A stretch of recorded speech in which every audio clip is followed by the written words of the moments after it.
Assalamualaikum warahmatullahi wabarakatuh. Kami ucapkan selamat pagi, siang, sore, dan malam, tergantung Anda menonton video ini. Di sini, kami dari kelompok 6 akan membahas sebuah topik yang menarik tentang demokrasi Pancasila, yaitu fungsi organisasi masyarakat dalam demokrasi Pancasila. Namun sebelum itu, izinkan kami untuk mengenalkan diri terlebih dahulu. Saya Andaru, lalu ada teman saya Adenisa Salsabila, lalu Andaru, Fadil, Nabil Rizky, dan Muhammad Iqbal. Oke, sebelum kita masuk ke topik Ormas dalam demokrasi Pancasila, saya ingin membahas singkat tentang metode penelitian yang kami lakukan. Jadi dalam memperoleh informasi, kami melakukan kajian pustaka dengan mengumpulkan data lewat studi penelaahan buku-buku, literatur, dan laporan yang terkait dengan topik yang akan kita bahas. Tentunya, untuk memperoleh informasi yang dapat dipercaya dan konkret, kami menggunakan Google Scholar dalam mencari jurnal-jurnal yang digunakan sebagai kajian pustaka pada artikel kami. Oke, ormas akhir-akhir ini seringkali dipandang buruk atau memperoleh pandangan negatif oleh sebagian orang.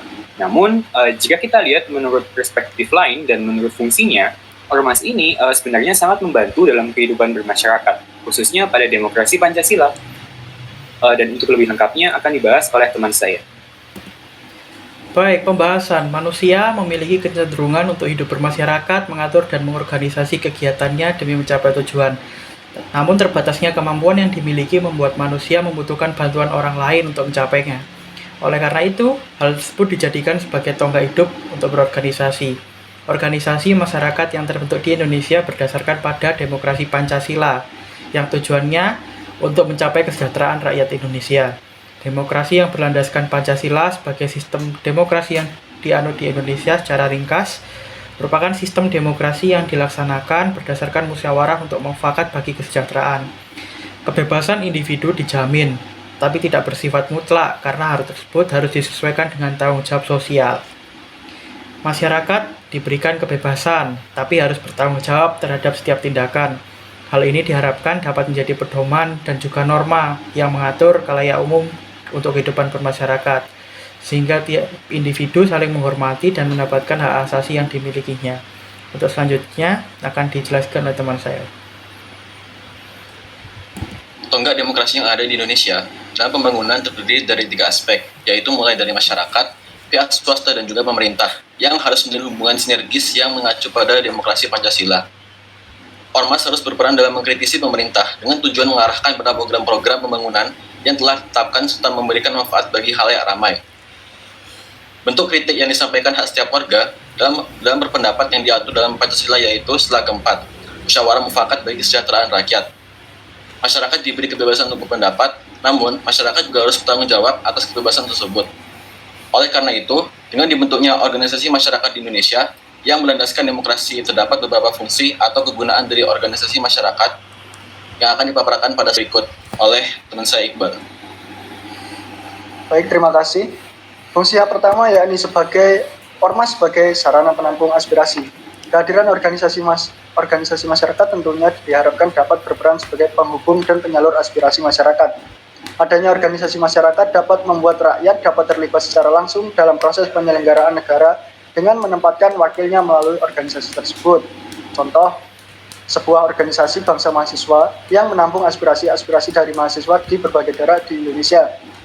Pada organisasi tersebut, para mahasiswa saling bertukar pikiran dan mengkritisi terkait setiap tindakan atau kebijakan yang ditetapkan pemerintah.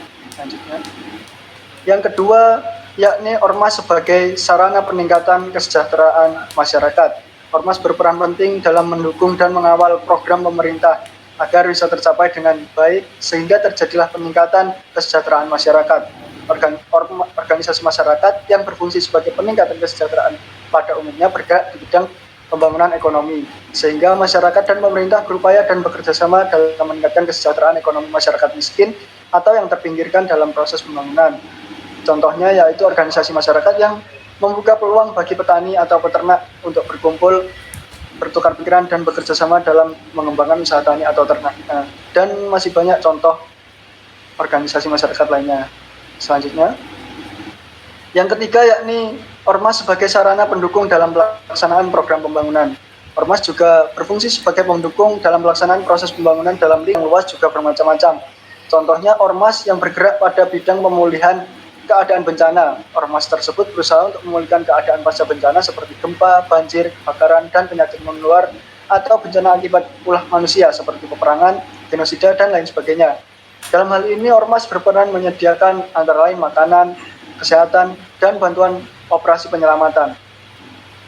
Di samping itu, terdapat organisasi masyarakat yang bergerak di bidang pemberdayaan yang terjun langsung bekerja. Contohnya adalah program pendidikan atau edukasi yang dibuat oleh masyarakat.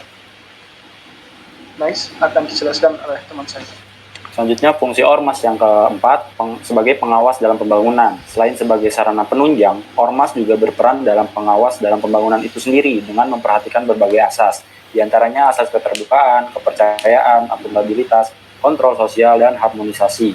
Hak ormas dalam melakukan pengawasan terhadap pelaksanaan pemenuhan kebutuhan hak dan pelayanan yang diberikan kepada warga telah diatur dalam Kepres nomor 74 tahun 2001.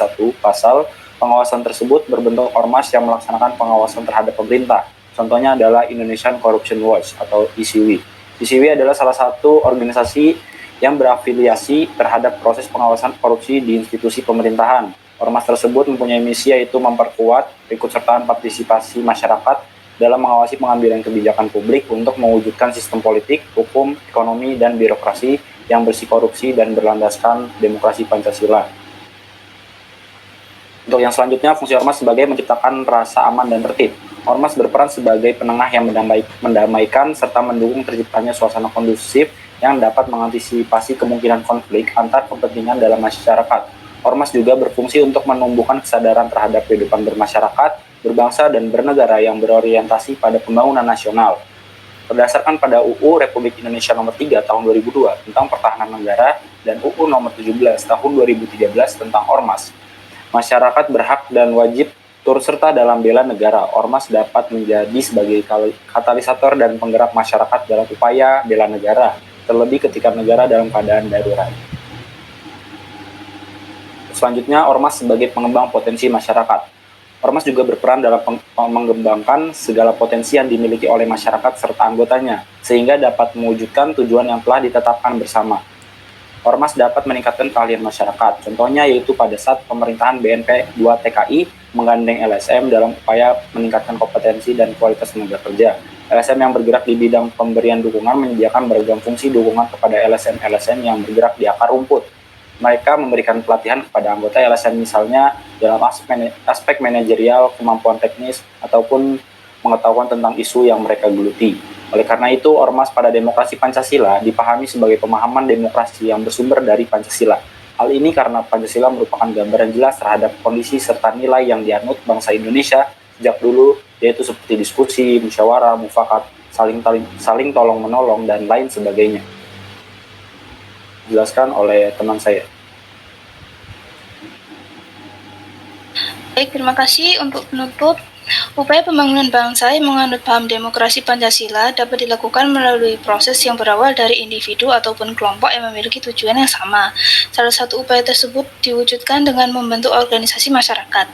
Pada sila keempat berbunyi, kerakyatan yang dipimpin oleh hikmat kebijaksanaan dalam permusyawaratan perwakilan. Hal ini berarti negara yang berkedaulatan rakyat menjadi landasan mutlak dari sifat demokrasi negara Indonesia sendiri, yaitu musyawarah mufakat bagi kesejahteraan rakyat.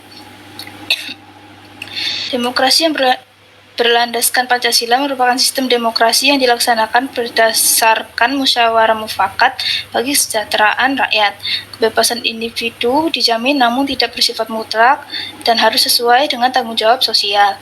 Masyarakat diberi kebebasan namun tetap memegang tanggung jawab terhadap setiap tindakan yang diambil. Hal ini diharapkan dapat menjadi pedoman dan juga norma yang dapat mengatur khalayak umum di dalam kehidupan bermasyarakatnya, sehingga setiap individu akan saling menghormati dan mendapatkan hak asasi sesuai yang mereka miliki. Sekian dari kami. Mohon maaf sebelumnya apabila masih memiliki banyak kekurangan, dan terima kasih. Wassalamualaikum warahmatullahi wabarakatuh.